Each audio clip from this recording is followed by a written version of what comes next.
Should every woman freeze her oocytes or her eggs? This is Dr. Mamta Deke, Director, Xenith Advanced Fertility Center in Pune, and today I'm going to touch upon this very important topic, something that every woman, every young girl should know about. Now, two things that happened in the last couple of weeks made me think that it is very important to put out this message. One was when a 40-year-old woman walked into my clinic and very well positioned, managing HR at a very senior position, unmarried, and she asked me whether she could freeze her oocytes, and then she said that I thought IVF was more or less for married couples, and hence I didn't think of freezing my oocytes earlier. The second was when I did an online consultation for a couple based in the US, an Indian couple, and again the woman had a very low AMH, which means she had very less number of eggs in her ovary. And the question she asked me was that, doctor, isn't IVF supposed to be for women who are older and who find it difficult to conceive? Then why are you telling me that, the egg number is less? Why can't something be done? Now, this is something which is very important for people to understand. So, when we are talking about IVF, please understand that we are using the woman's oocytes and her partner's or her husband's sperms. Now, for a woman, as she ages or grows older, the number of eggs in her ovary will come down. That is what happens biologically. It does not matter how young we feel, like they say 40s is the new 20s, but for the ovary, age is a very important thing. And the time is going to tick as age increases and the number of eggs in the ovary is going to decline. So when a young girl is born, she is born with all the number of eggs that she's ever going to have in her lifetime. Of course, now we know that there are stem cells in the ovary and sometimes you can stimulate them to make more oocytes, but this is still in research conditions. So what it means is that the ovary is like a bank account where the eggs are deposited only once in a lifetime. And you're going to keep utilizing these eggs every month, especially as she goes into her reproductive age. And with every egg that develops, she's going to end up losing a lot of eggs. And hence, as time passes, as she comes closer towards an older age, all eggs in the ovary are going to get exhausted. And hence, then every woman is going to achieve a state of menopause. Now, what is changing? I mean, this happened all along, isn't it? I mean, our mothers, grandmothers all went through this phase. Then why are we talking about oocyte freezing in today's age? Because our world has changed. What has changed in our world? First and foremost, women have started getting more and more educated. They are in very top-notch jobs. They want more from life, right? A lot of women are delaying the age at marriage because they're getting more educated, they are doing, they're going up in their career. They probably are not finding the kind of partners that they would wish to spend their lifetime with. It is not the question of just getting married and having children today. And hence the age of marriage is getting delayed. Second, even the age of childbearing, even after marriage, is being delayed because couples want to get to know each other. They want to put everything in place before they have a baby. But in all this time that is being passed, the number of eggs are going down. This is the first point. The second point is that we are not living in the same world environmentally that we were living in many years back. So today, the kind of pollution, the stress, the lifestyle, obesity, so many things are different today. And all these things like pains, pollutants, these are endocrine disruptors and they are affecting the ovary and decreasing the number of eggs in the ovary prematurely. So women today are exhausting the number of eggs in their ovary at a much earlier age probably than what we had seen a few years back. That's the second point.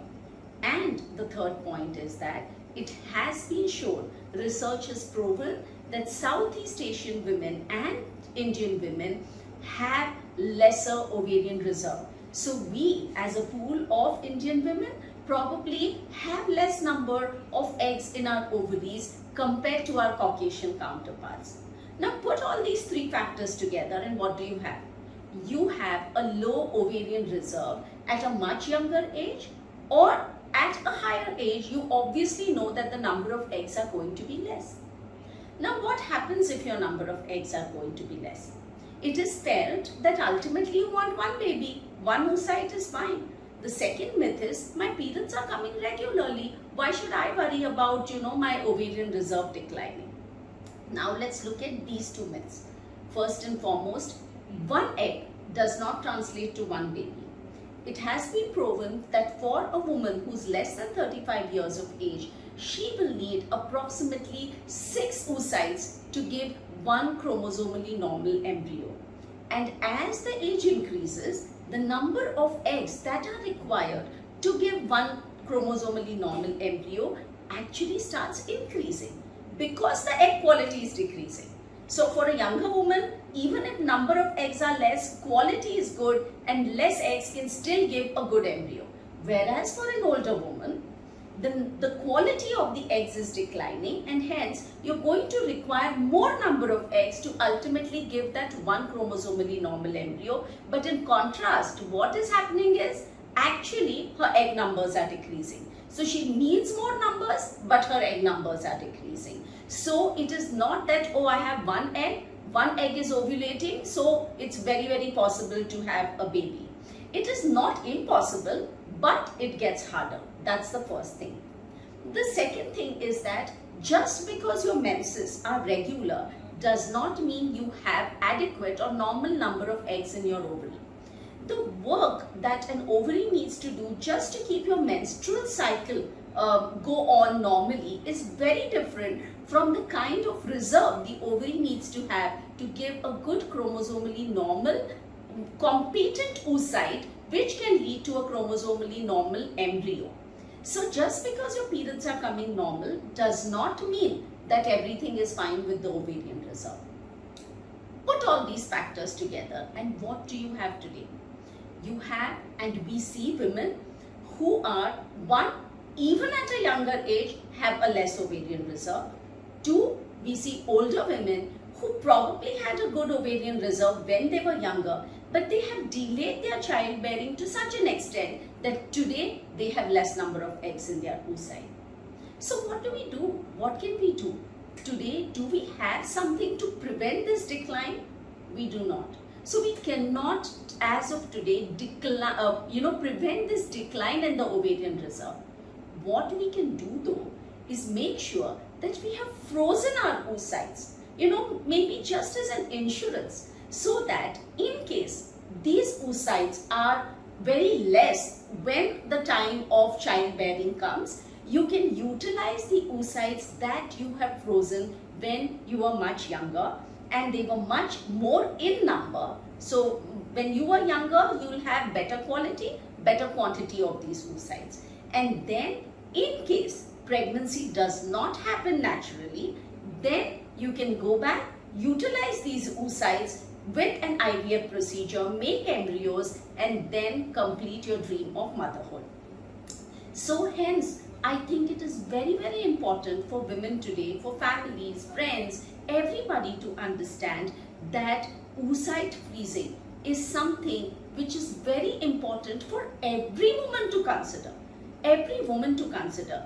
In fact, the problem is that, and a huge study which was done in the UK showed that women start coming for oocyte freezing very late in life, where they think that, oh, now my eggs are going to decrease, I am 37 now and hence let me go and freeze the oocyte. And that actually is not the right thing, because by that time your eggs have already reduced in number. The quality has already declined. So why not preserve your oocytes at a much younger age, where you know that in case at any point in time you need it, you can go back and use it. Now, another myth that people have is that they think that if I freeze my oocytes, then I cannot conceive naturally. The second question that they have is, if I freeze my oocytes, are my egg numbers in my ovary going to decline much faster than what it otherwise would have? So let me address these two things. One is, even if you have preserved your oocytes, it does not mean that you cannot conceive naturally. We are just keeping this as a backup. So once you get married and you decide to have a baby, please by all means go ahead and try and conceive naturally. But in case at that point in time there is an issue and the egg reserve has decreased, then you can always utilize the oocytes that you have preserved. Second, if you remove certain number of oocytes like we do in an IVF procedure, does it mean that your ovarian reserve is going to fall? No, not at all. Every month when a woman ovulates naturally, one egg is ovulating, but along with that one egg, she actually loses nearly about 100 eggs, because a certain number of eggs are recruited every month. From that pool, only one will develop and the others are going to undergo something called atresia. Now, when we do an IVF cycle, whether it is for a regular IVF cycle or whether it is for oocyte freezing, what we try and do is, from the recruited pool of follicles, we try to stimulate and make as many eggs as possible. So whether one follicle ovulates or whether you do an IVF stimulation, the same number of eggs are going to get exhausted for that month. Obviously then, you're not going to end up losing more number of eggs just because you're doing an IVF stimulation. Given all these factors, I think that it is extremely important for every woman to consider the possibility of oocyte freezing. The world is changing and I think we need to move according to the world that we are living in. I have seen that the desire of motherhood is an innate desire for every woman. I have also seen a lot of women who come and say, I don't want a child. And a couple of years later, they really come back and saying that now I'm thinking that I definitely want to become a mother. But by the time sometimes it's too late because the ovarian reserve has declined. We cannot stop it as of today. We do not know what is going to happen maybe 10, 20 years down the line. But what we have in our hands today is the option of freezing oocytes. We go ahead and take insurance for our health, even for minimal conditions. Why not utilize this option as an insurance where you know that when the point in time comes that you want to go ahead with your dream of motherhood, and in case the ovarian reserve has declined at that point in time, utilize the oocytes that you have frozen when you were at a much younger age. So do not postpone utilizing or this option for a much later age. In fact, again, like the study in the UK showed, that many women who had frozen their oocytes came back for solo motherhood over there. Some didn't find their partners, but they still wished to go ahead with their dream of motherhood. So there are many avenues which can open up if oocytes have been frozen. And definitely, we still today say that natural pregnancy is definitely something that should be tried as the first option, but having something will take away the stress of the time ticking and going ahead and losing your chance at parenthood. How this process is done, what is involved in it, what are the costs, all this I will discuss in another video. I hope I have tried to give some insight into the importance or the need of oocyte freezing. If you have any questions, if you want to consider the option of oocyte freezing, please do approach us or write to us, and we'll be giving all our details at the end of this video. Thank you.